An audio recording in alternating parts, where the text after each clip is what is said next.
Your Partner in Success Radio is a free business podcast with host Denise Griffiths. It's all about great stories, conversation, and context to help you move your business and life forward with actionable tips and advice from her guest experts. To listen and subscribe, just find us on iTunes, Google Play, or wherever you consume your podcasts. Good morning and welcome to Your Partner in Success Radio, where top performers share their secrets to help you achieve your personal and your professional goals. I am your host, Denise Griffiths, and together with my amazing guests, we bring you inspiring and actionable insights that are aimed to take your life and your business to the next level. Ranked in the top 2% globally, this podcast really is a must listen. And again, it's because of my guests. So whether you're tuning in for entrepreneurial tips, career advice, or personal development strategies, get ready to turn inspiration into action, challenges into triumphs, and dreams into reality. In other words, take notes, lots of notes. So today I welcome to the show the founder of Strategic Point Marketing, Joshua Ramsey. He has experience and expertise in areas such as search engine optimization, SEO. He has been a Google partner, Bing certified partner, and HubSpot certified partner since the mid-2010s. He's been around for a while. He joins us today to share his very deep knowledge of digital marketing practices, and I have questions. So welcome to Your Partner in Success Today Radio. Sorry, Joshua. Welcome to Your Partner in Success Radio. It's good to have you here. Thanks for having me. Nice to be here. I told you in the green room, I've got questions. You know, this is such a big, we've got shifts all over the place with AI and how we're marketing and how we're building strategic ways to, help other people. It's kind of messy out there right now. It's a little bit scary, isn't it? Yeah, there's a lot of moving parts, and I think they say knowledge is power, but sometimes power in the wrong hands goes in the wrong direction, right? So sometimes people think that they can use AI to solve problems or execute marketing and go down certain roads that they feel like will help them. But in the end, a lot of times they're doing more damage than good, but they don't see it yet, right? It's just one of those things that you live through it and you kind of know what's coming when you've been through it. But yeah, you got to be careful with the new toys that are out in the world, trying to use them in marketing the wrong way. We've been talking a lot about that on this podcast. Listen, I've been around probably as long as you have. I started my business in 2001, and my podcast is now 16 years old. So I've been around and, online for quite a while, and I'll see things popping up and I'm wondering, look, this is a great tool, but where's your common sense? Where's your critical thinking? What are you doing? And the problem with just jumping in my opinion, just jumping into a tool that you really don't understand or haven't taken the time to work with it can do some long-term damage to your brand. Yeah, the old saying is good data in, good data out, bad data in, bad data out. And really, AI and the way tools in AI are used now, you're doing the same thing. But you also have to think about the human element of this. AI will write a code for you. It will produce the code based on your parameters, but now someone has to go put that code into place. And when the code is not put into place properly, you might as well not even spend any time producing the code or that algorithm because it's not going to be used. So I use that as a simplified explanation, but it's the same thing when it comes to, say, design. If the design doesn't match what your marketing message should be, and it's not placed in the right place, meaning the tactical placement of your strategic message, it doesn't do you any good. So there's just so many little things that I do as a fractional chief marketing officer for companies that help them create better systems around how to use the tools, because they can make you more effective, but they can't really replace the human element and the logic that needs to be in place before you start using that tool. Exactly. And in our green room, our virtual green room, we were talking a bit about this. So let's kind of revisit that since we didn't record it for this, but we were talking about no planning. Listen, I see so many, you see this a lot on Facebook, and I kind of lurk around in podcast groups and social media groups, and I'm watching some of them going, you don't know what you're doing, do you? Do you have a plan? Does your has your client talked with you about their strategy, what they need? They're just kind of spitballing some of them. Yeah, I see this so many times a month, a day, a year. Almost everyone that I speak with at conferences that come up and talk to me afterwards, we talk about what's the plan. And ultimately, here's why a lot of people don't like marketing. They don't like ad agencies, and they just float from agency to agency with frustration. And the reason that is primarily is that they don't have a plan. They have an expectation. They want leads. They want sales. They want money, right? If we think about why we're in business and why we do what we do in the business world, it is to make money. So when we look at that, you have to look at the trail of how you're going to make that money and how you implement it. But the expectation is I'm going to spend X amount of dollars to this ad agency, whether that's 500 or 5,000 or 50,000, then you have this expectation, unspoken oftentimes, of I've spent this money, I have an expectation, go. And then there's no connection in between how the steps should be executed along the way to get there. And that's where the agility has to come in of when do you modify? Because it's easy to say, hey, I'm going to start a company, I'm going to run ads, I'm going to put it on Meta, which is Facebook or Instagram, and I'm going to push go, and people are going to call me and I'm going to sell a product. Right? Like, I mean, Yeah, yeah. it sounds simple, but is that really your plan? No, it's got to be more defined than just that simplicity. Like that's your very high level, but there's some fundamentals to understand. And I would say the first fundamental is understanding the difference in between your strategic message and the tactical placement of that message. Let's talk about the differences there because I think what you said is really important. And I have found in all my years of doing business that if the client and the contractor are not working together at least once a week for at least the first month or two, there is no strategy, there is no plan because it's not being communicated or refined. A big thing also in that for larger companies is that larger companies have the hardest time making that big jump, turning from the mom and pop of even 100 employees at times to getting to that next level of we're now going to be corporate. And I work with a lot of clients that live in that world where they've been mom and pop and they're trying to become corporate. And there's a lot of growing pains within that. But I'm living in the reality right now with a fantastic company. They're very well put together. They have great people in the company. And a lot of these people have been around for a long time in the company. So that says a lot about ownership and leadership of the company.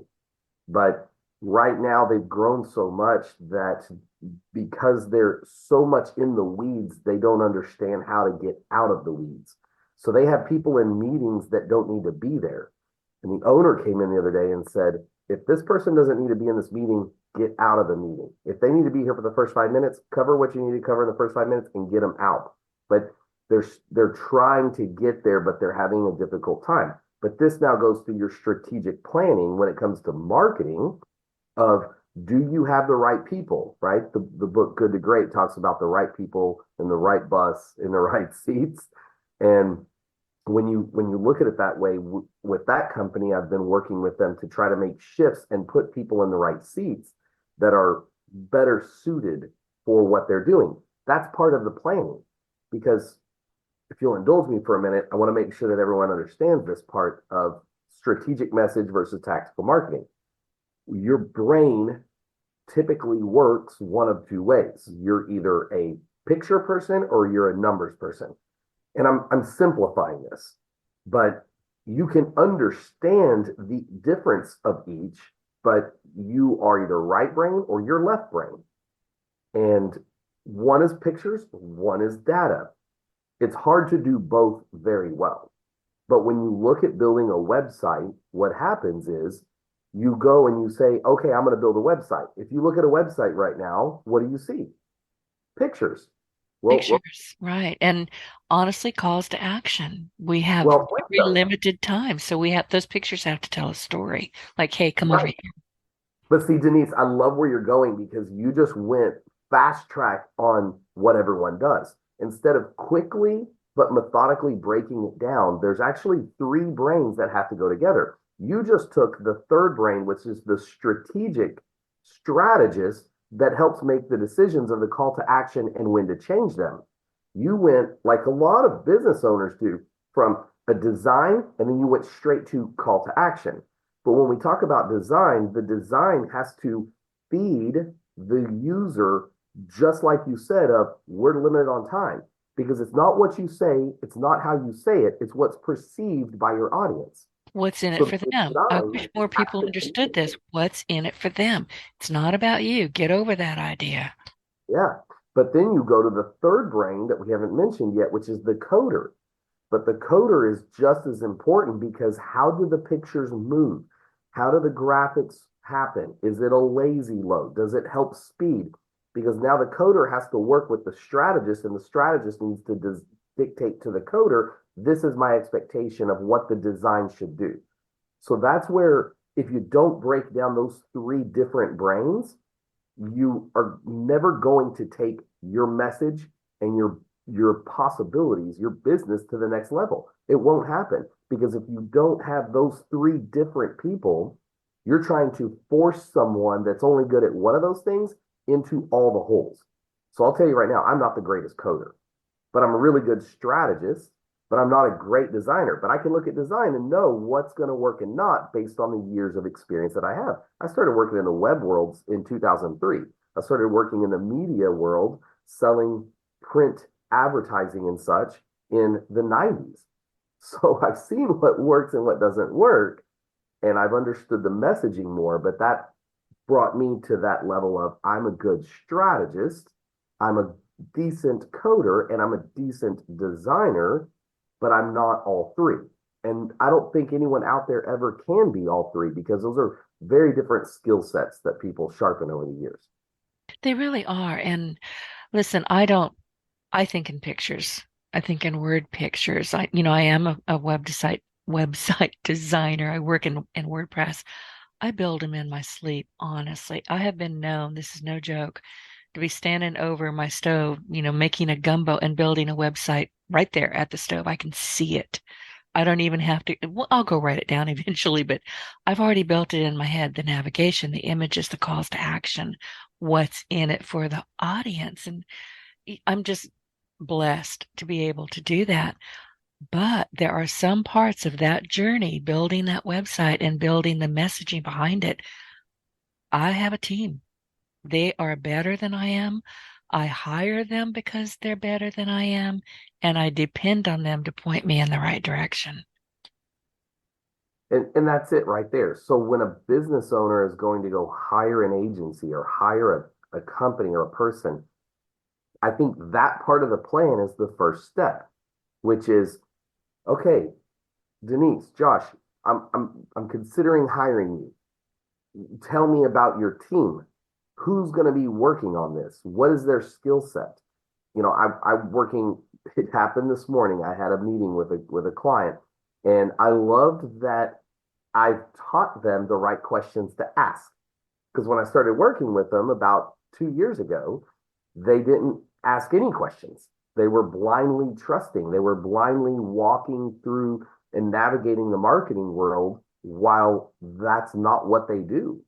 And now, today, this morning, we had a meeting and they said, hey, can we go ahead and see the resumes of these people that we're considering hiring?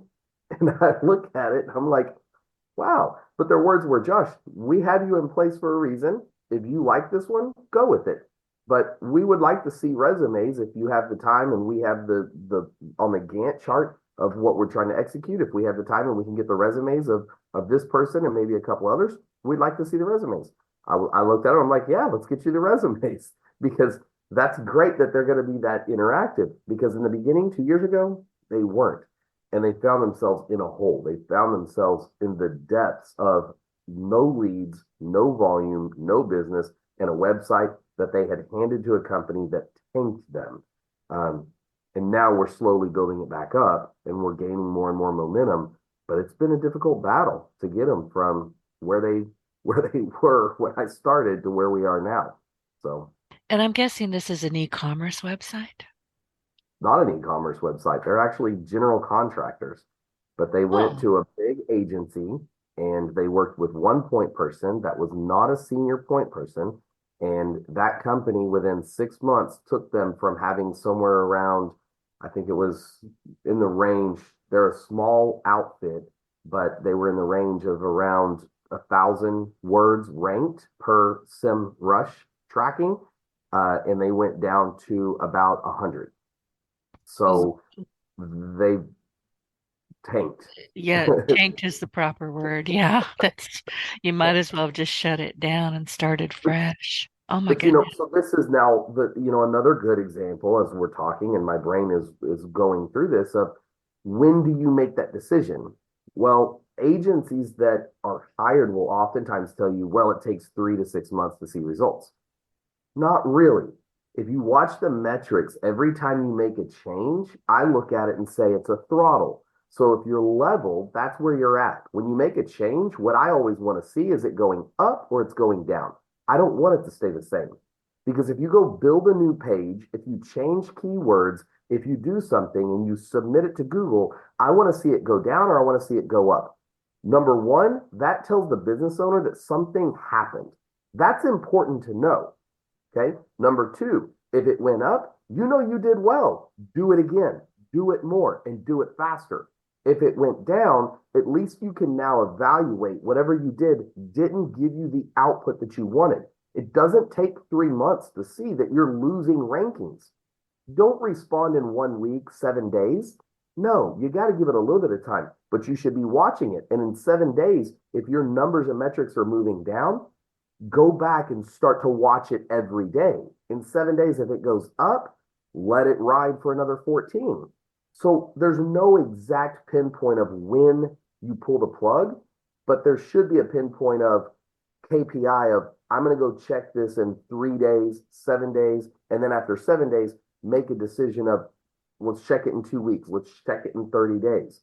Because you don't want to set something and just let it run and see what happens, but you do have to kind of watch, depending on what you're doing, you have to watch and decide when is it the right time to make a change and what is that change going to be. I'm always looking 5 steps down the road.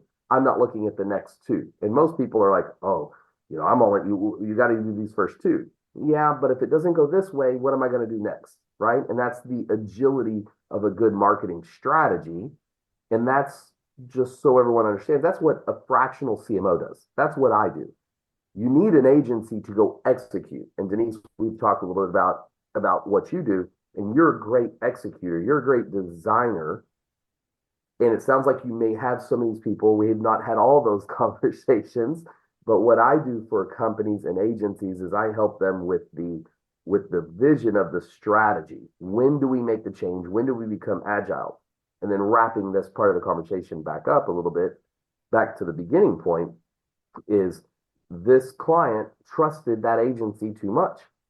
And 6 months went by, and then they finally called me and said, hey, we've known you, we've known about you for a couple of years, we've followed you, we've gone to your conferences, and now we're ready to talk to you. So I went and I looked, and I'm like, guys, you should have called me a year ago. You wouldn't have had all these headaches. I've had those where I had to shut something down and just start fresh for a client.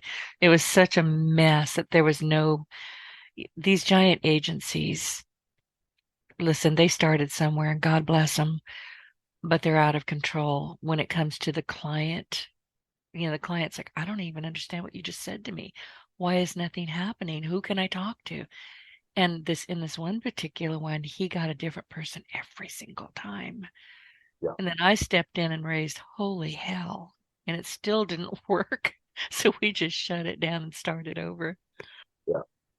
And I'm going to go to that right now as well, because I think this is a key point for business owners to understand. And that is you must own all of your marketing. You must own it. You should be the 100% owner and everyone else is 99% in down. And there's many reasons for that. But today I have another meeting with an agency who took ownership of an ad campaign and will not turn it back over to the business owner. So the business owner is now held hostage by this other company because they haven't done it. Now, today, just because I'm having that meeting doesn't mean it's the first time. I'm here to tell you this happens about twice a year at minimum, where an agency has built something, took control, and it's in the contract that the owner doesn't own it. So the owner basically is renting from that agency. Well, let's say that it's gone well, but then they get a new project manager. So let's say that you're with Red Cup Marketing. I'm making this up. Sorry if Red Cup Marketing is out there. I'm just looked at a Red Cup and that's what I used. So Red Cup Marketing, and you're working with George at Red Cup Marketing. And George does great. But George retires. George moves to another company. And now they give you Philip. So now you're working with Philip and you don't like Philip, and Philip's not listening, and Philip's not doing the things that George did, and you keep complaining. Well, guess what? You're stuck with Red Cup if they own your website. You're stuck with them if they own your ads because you can't take what's been working and move it to a new agency. You're stuck with that company. You're tied to them. And that's not a good way for a business owner to do business. So I plead with anyone hearing this, do not make that mistake. That's part of your planning process of make sure that you own all of your marketing from the very beginning. Absolutely. And as a web designer, web developer, I find, and this is prevalent. Listen, I'm gonna have to go wander off a little bit here to make my point, but yesterday I put 5 new tires on my car. That's always a shocking, expensive proposition, particularly for a woman. We don't know anything about what's the best, and as a rule, we don't. So I got a hold, thank goodness, of a very reputable company here in my little town, and I spent 3 hours there yesterday. It was one of the best experiences that I've had in a very long time. I mean, they made sure that I was comfortable from start to finish. They got me the best pricing. They made sure there was no extra anything added on except a lug nut that they had to actually cut off. And it's a Range Rover, so it cost another $25. But I was there for 3 hours. I was completely happy the whole time. I finally said, listen, it's a beautiful spring day. In the deep south, we have 2 seasons, hot and hotter than hell. This was a pretty spring day. So I said, I think I'm going to go outside and sit on the steps. 3 of these guys will bring you a chair. No, I'm just going to. 3 of them tried to bring me this chair, this chair. Well, how about this? No, I'm going to sit on the steps, but thank you. They were so great. And I asked him, I said, listen, where can I go leave you a review? And I put on my marketing hard hat and said, what do you mean you're not on Facebook? You don't have a business page? No. Are you on Yelp? No. Our company owner doesn't really like social media. All right, everybody gather around. You need to be here, there. And here's why you need to be. And I went to Better Business Bureau and I left them a, glowing recommendation. But I said, you've got to be out there. Listen, when I'm looking for a restaurant to go, meet up with friends and we have restaurant suggestions, we all land at Facebook. It's just the way it happens. So you need to have some, but my point is that as a web developer, and they do have a website, but how are they driving traffic to it? They're not using social media. They don't have a strategy. They don't have apparently any kind of goal other than you find them somehow or another. That's not a strategy. So I'm off my soapbox now. You can take over. No, I mean, you're right. Now you're going to the second part of marketing, which is tactical placement, right? You have to have the strategic message, your call to action, your design, all the creative. Now it's where you put that creative. It's how you get Right. the eyeball, right? This is the second step to it. So where you place it, now you're considering things like text messaging, emails, uh, Facebook, Instagram, Pinterest, TikTok. That then somewhat needs to shift back to the strategic side, which is now building out your avatar or your persona of the buyer. Who are you buying? Who are you selling to? Who's going to buy this product? Find that platform. So, for instance, I work with a drug trial company. They're a drug trial science company. And with this company, one thing that we often consider is the type of study in the age range is where we advertise. So we have some adolescent studies, such as ADHD study. And with this adolescent study, we want to advertise to the adolescents. So we look at the range of TikTok. We look at Reddit. We advertise on those platforms where that age bracket of 13 to 18 is going to be consuming media. Then we have younger child studies, and the child studies are kids in between the ages of 5 to 10. And I'm using ranges here, but the 5 to 10, they don't consume media. So we then have to logically think through, where are their parents? How do we advertise to their parents? So now we're looking at their age and we're looking at either Facebook or Instagram. We don't advertise on TikTok. So it's real easy to burn money when you haven't built out who your persona is and then strategically place your message so that way that persona is able to pick that information up. You know, it would, how frustrating is it in life when you go to Amazon and you type in bicycle and all that shows up are roller skates? Take that in for a minute.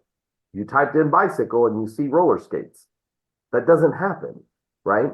But yet, if you are trying to advertise to buy $1 million home on TikTok, not the best strategy, because the TikTok user major demographic is much younger. And then you have to logically think through, are people that are going to spend $1 million to buy a home going to be on TikTok? So it could be debatable and argued that will that buyer that'll buy $1 million home be on TikTok? And some people go, yeah, they're all over. They're all over. Okay, I'm not going to argue that. Sure, I'll let you win that one. However, I'm going to now change the question slightly. How many buyers of that $1 million home will be on TikTok versus Instagram or Facebook? Or There's even going to be Pinterest. more. Pinterest is, obviously it's nothing but pictures. And people go there. I spend a lot of time on Pinterest. A lot of us do. I get recipes over there. I wanted to look at maxi skirts of all things the other day, found a whole bunch of them. Pinterest, if you are heavily geared towards showing people what you do, it's not a bad place to be. Yeah. So, but even, whatever platform you decide to use, now it becomes data testing, looking at the metrics of how many impressions, but more importantly, how much engagement did you have?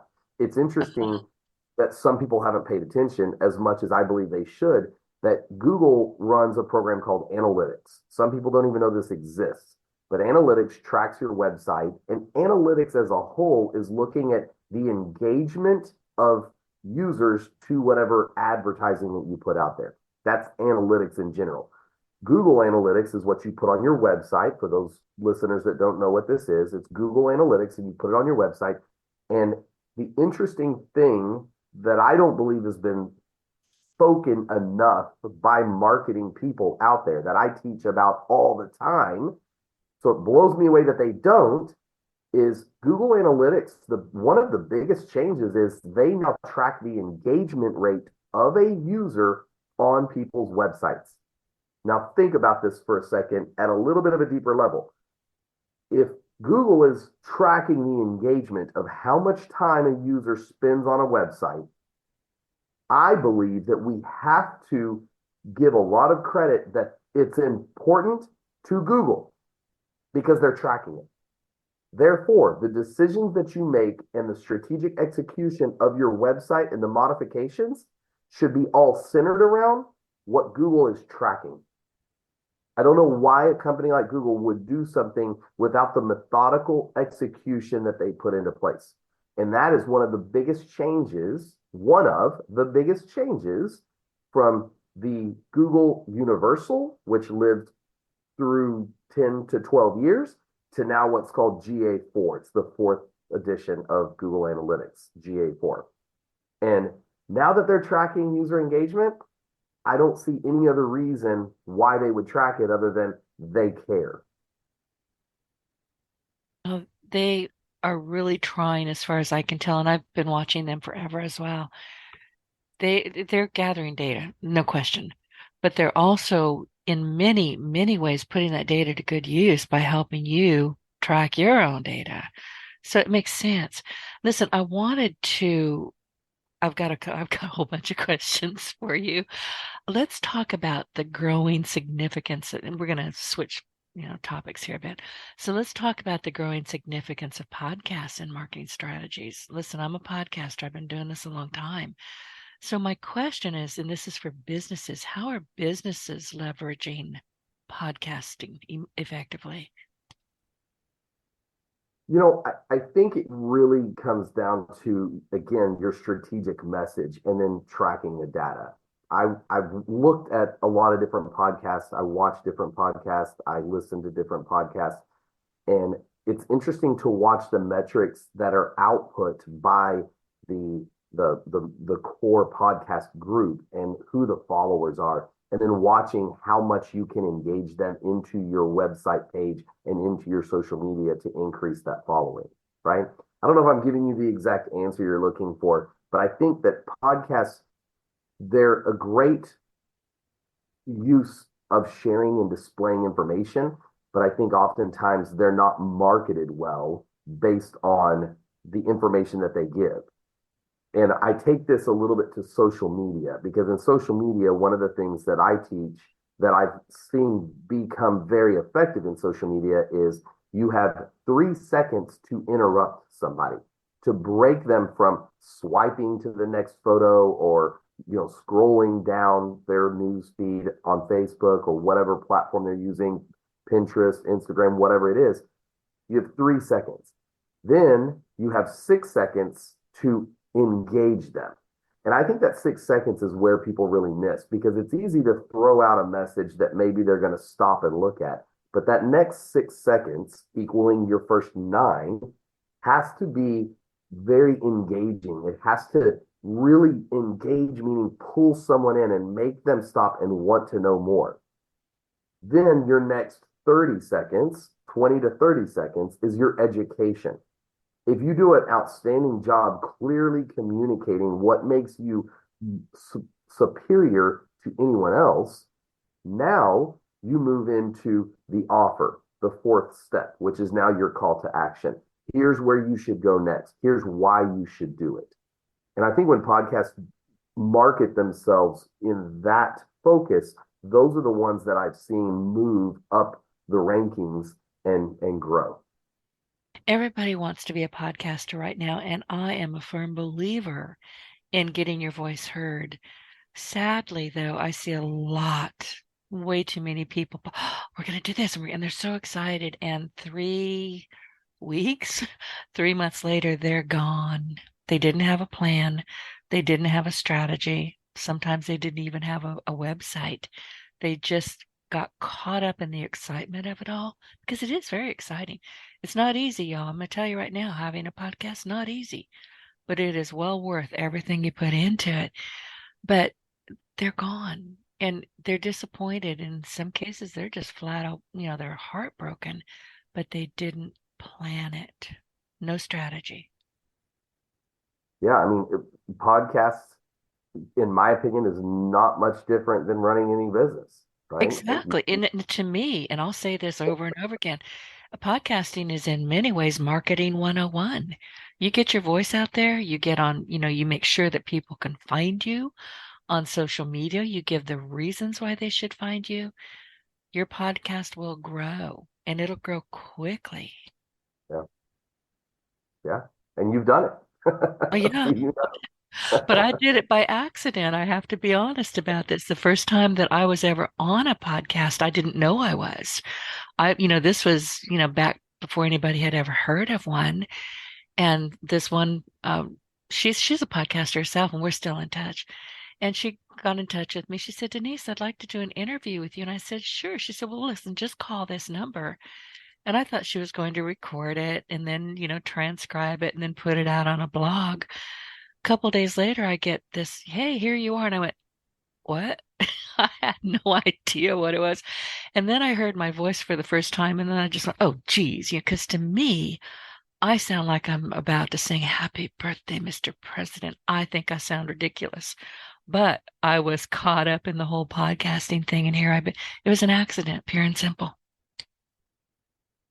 But I mean, it's been said that the person that sits on their couch is never going to make a fortune, but the Yeah. person that gets up and just starts walking around the city has an opportunity. So when you look at it that way, now all of a sudden you have to realize sometimes it is right place, right time. Sometimes it is you just did one or two steps in the right direction, or you waited an extra 5 minutes, in that office, and something good happened.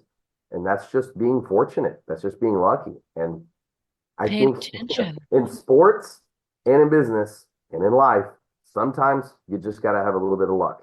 And sometimes you can make that luck, and sometimes you just got to get it. And, it's just what it is. Exactly. Okay, I'm going to switch. I've got so many questions. I wrote them down. It's like, okay, how many more can I get in there before we have to, our hour is up? But could you walk us through the process of nurturing leads and guiding people through a marketing funnel? Because a marketing funnel is different than a website. And a lot of people don't, they'll say, well, what's a landing page and what's this? What? Let's try to break things down a bit for people so they can go, oh, I need this component in my marketing, or I need to start asking questions about this component. Yeah. So you're one of the few podcasts that I have been on that have asked me such a fantastic question. I have to tell you. Thank you. It It it's a just came out of my very head. Listen, it's a very solid question, and I think you're right. And I'm going to try to stay on track, but the first thing I'm going to say here is you have to identify your product and your line that you're selling.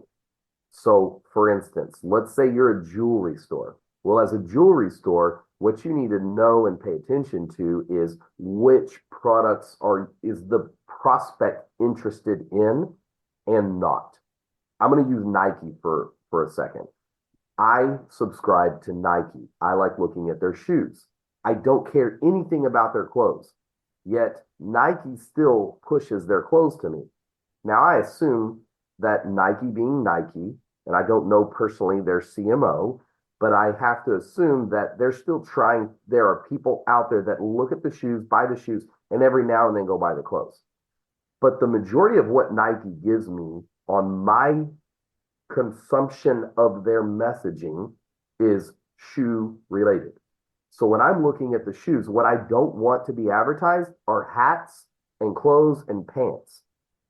So when you, as a whoever you are out there that hears this and is paying attention to this, the first step is identifying what your prospect is interested in, and more importantly, what they are absolutely not interested in. A quick tangent here is something that I like to talk about in conferences, which is out of 100% of the market that's going to buy from you, 20% is always going to love you. They're going to be loyal to you. They're never going anywhere. Don't market to them. The bottom 20% is never going to buy from you. They either don't like you, they don't care for you, they don't like your product. Whatever it is, the bottom 20. Your job in business is to focus on that middle 60% and persuade as many of that middle 60 to buy from you, to move up the scale, down the pipeline, and make a purchase with you and engage. Your communication to that middle 60% starts with, what are they actually interested in? So I went down the jewelry store. I went down the shoe. Now let me use contracting. Contractors typically specialize in whole home remodeling, kitchen remodeling, bathroom remodeling. Well, it can be a long buying cycle for that. So now we have to look at another piece of the puzzle, which is, what is the average buying time for X product? whatever X product is, a diamond ring because you want to get married. Okay. There's a timetable that you walk. You don't think on a larger purchase that you're going to spend 10, 20, $30,000 on. You don't just automatically go out and buy it without looking around. So you have to then nurture that prospect. You have to nurture who it is that you're talking to with the right message at the right time. Now, when we talk about the funnel and how you nurture, consider this. If I send you, whoever's hearing this, if I send you an email every day, you're going to be annoyed and you're going to block me. Oh, yeah, I would dump you with after the third one. If I send you once a week, you're going to block me. But now you have to start to consider, should I send it every 2 weeks, every 3 weeks, every 4 weeks, every 6 weeks? That decision has to be made based on one of the core foundational pieces that I spoke about in the beginning, which is what is the buying cycle and how can you identify? Now your messaging, I'm giving a lot of information here, so I hope you're following me. Some people may want to go back and re-listen to that, but now all of a sudden you have to try to identify where your buyer is on the buying cycle.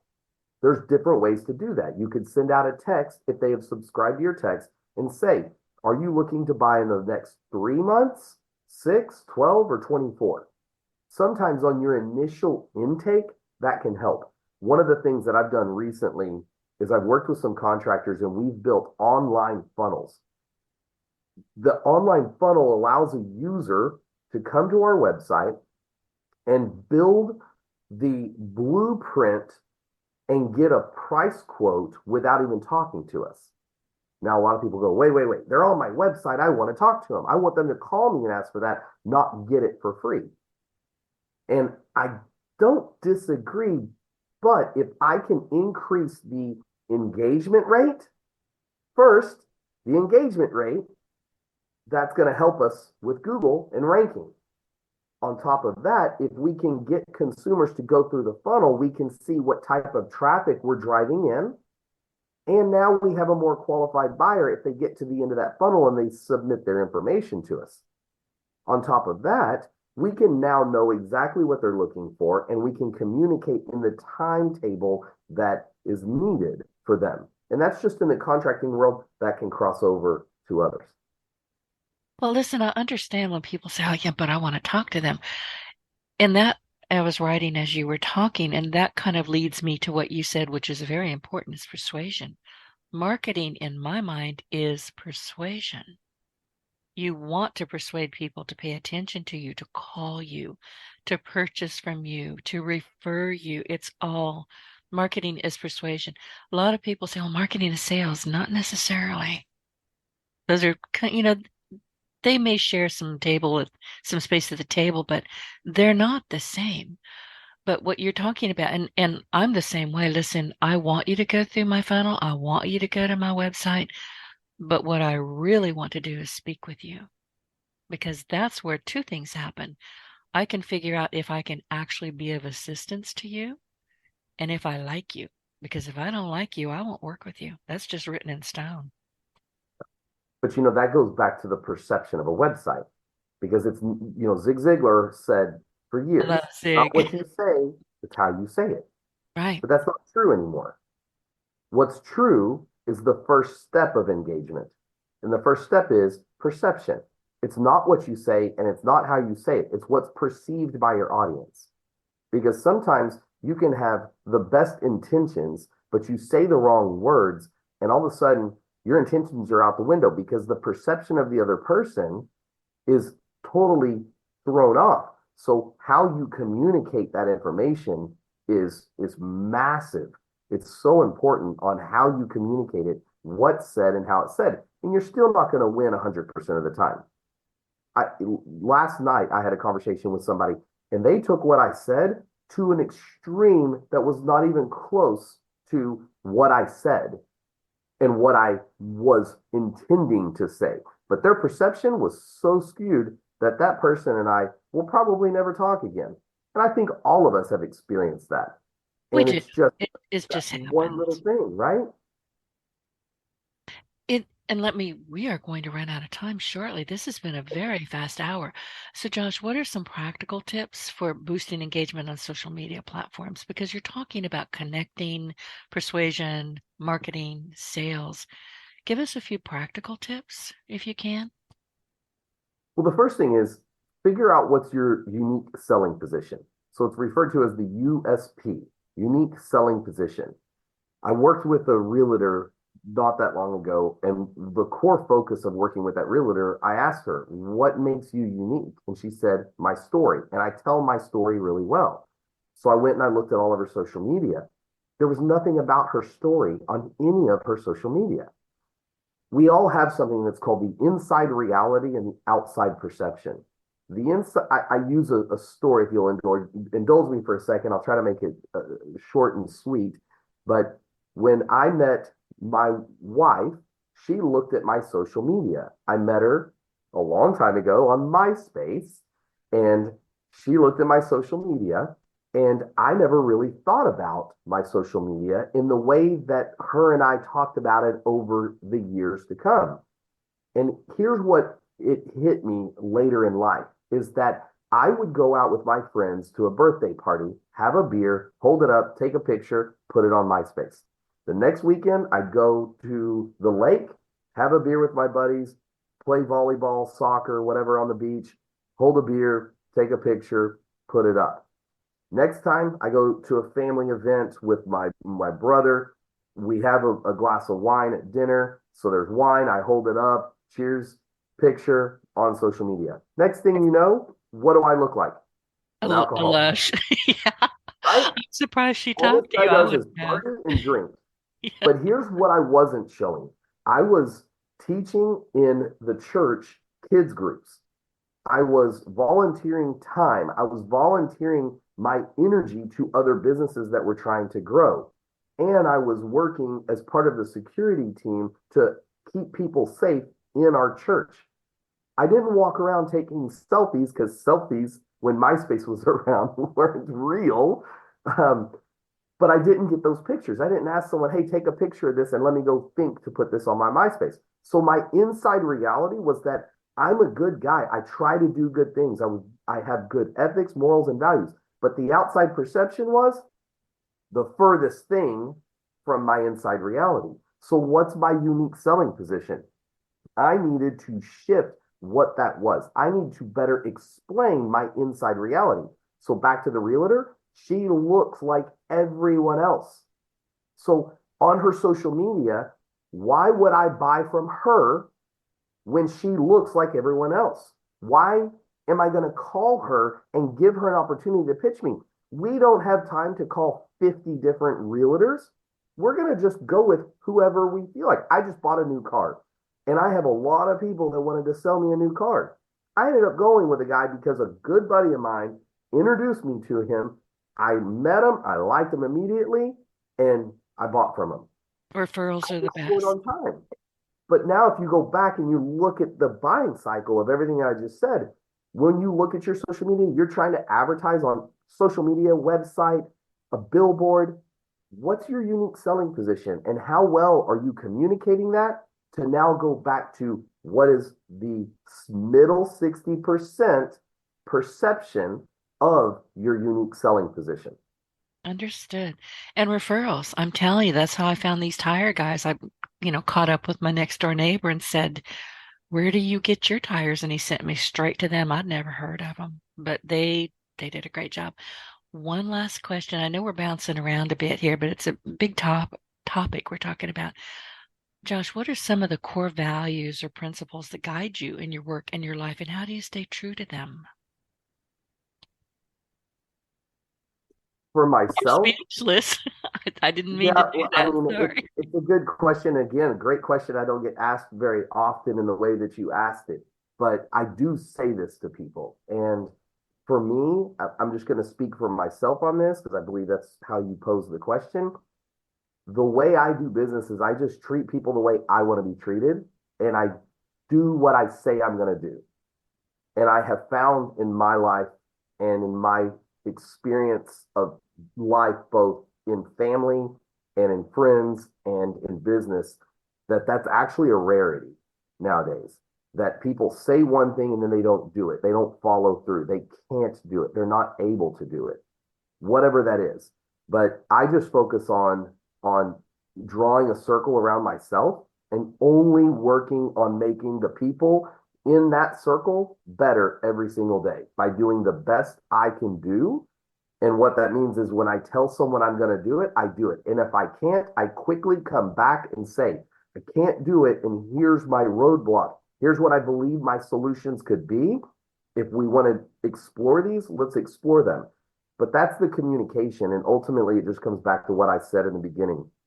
It comes down for me is my ethics, morals, and values hold true. And that is, I'm going to do what I believe is right, ethical, and moral. What am I doing that's best for whoever is involved in interacting with me? And if I do that, I feel like I'm going to come out on top 90+% of the time. And I've grown my business that way. The majority, most people working with an ad agency stick around for 18 months.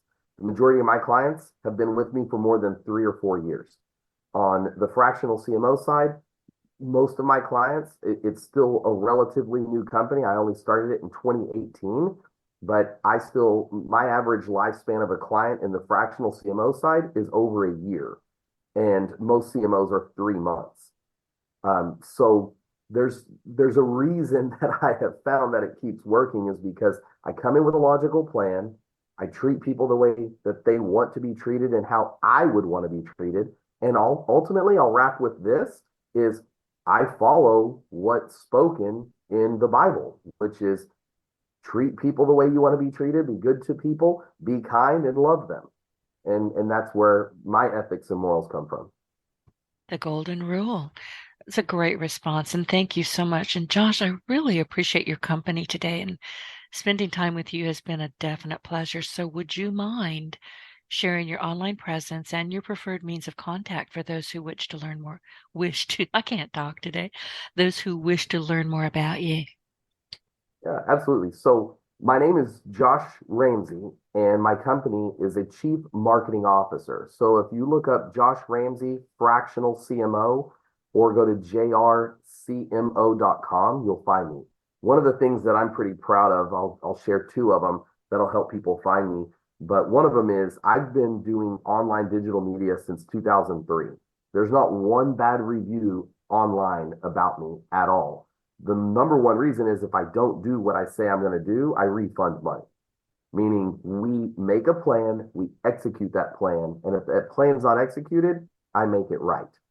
The other thing I'll say is it's easy to find me. If you type in fractional CMO and then the city name, the major city of most cities in the US, you'll find me on page 1. In Dallas, I'm number 1. In Austin, I'm number 1. In Houston, I'm number 1. In Miami, I'm on top 5. Tampa, I'm top 5. Los Angeles, top 10. Boise, Denver, Salt Lake City, I'm in the top 5 again. So we are really good at executing on SEO, but a lot of that comes from a lot of little pieces that I teach companies how to do. I teach companies how to build systems, and then anyone can run the system, but you have to have the right system. So I appreciate you having me on today. Anyone that wants to reach out, I do free consultations, up to 2 hours of free consultations. They fill out a business evaluation form, and then they set a meeting with me, and I jump on and walk them through, try to help them navigate the crazy world that we all live in today. Tell people how to find that form. Just go to jrcmo.com and look for the free 2-hour consultation on the homepage. There's also a live chat that actually comes to my cell phone, so you can actually chat with me there as well. I saw that. I was on your website this morning. I went, well, that's interesting. And it's interesting because I don't give my cell phone number out ever. There are maybe 10 people in the world, well, 9, my brother passed away, 9 people in the world who have that number. I don't work on my cell phone. I need some privacy, if you will. I say, nope, I'm easy to reach. I have a toll-free number. I have, you can find me here, here, here, and here, but you don't get my cell number. That's just a rule. So I saw that and I went, good for him. I'm not doing it, but good for him. So there you go. Well, the live message comes through to me, but my cell phone's not listed there. Well, in that case, I might take another look at that. Well, listen, everybody, to our audience, as we conclude today's episode, your feedback means an awful lot to me. If you found the show helpful, please support us with a quick review on iTunes. Your input is vital in my mission to inspire and empower more individuals. So don't forget to hit subscribe, leave a review, and share your Partner in Success Radio with friends and colleagues. And be sure to go find Joshua or Josh Ramsey on the web and connect with him. And thank you, everybody, for tuning in. I will see you next week. Joshua, thank you again so much. Thank you. Get your voice heard. If you would like to launch your own far-reaching podcast, contact Denise Griffiths at yourofficeontheweb.com and go to the podcast tab.